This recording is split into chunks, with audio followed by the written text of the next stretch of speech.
And you're making the argument in your writings for 30, 40 years and in your book that, in fact, policies like the minimum wage, the expansion of the welfare state have actually been a setback for minorities. How do you defend yourself against your critics? Well, if you look at the minimum wage, most Americans support the minimum wage and increase in the minimum wage because they have good intentions. They think that, gee, it will help low-skilled people earn higher living. But when you look at public policy, you should not look at the intentions behind public policy. You should ask the question, what are the effects? And you can see the effect of the minimum wage law if you put yourself in the place of an employer. And you say, and you have to pay $7.25 an hour no matter whom you hire. Well then, would you hire a worker who is so unfortunate so as to have skills that would only enable him to produce $3 or $4 worth of value per hour?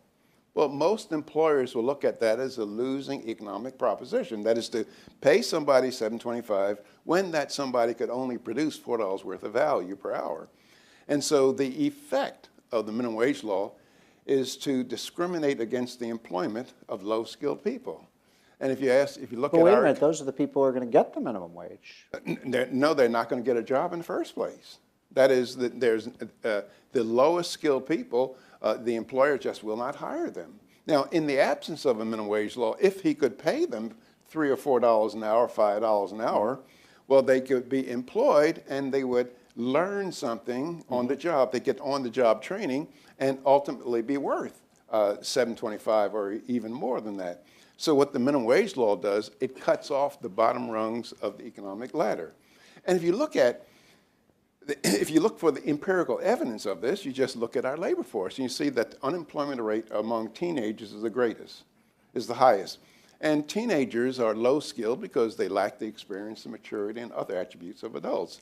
And among that group are black teenagers who not only share the handicaps of teenagers in general, but they share the additional handicaps of often going to rotten schools, getting fraudulent education, poor backgrounds, rotten neighborhoods, and early work experiences are very, very important for people who have this kind of background.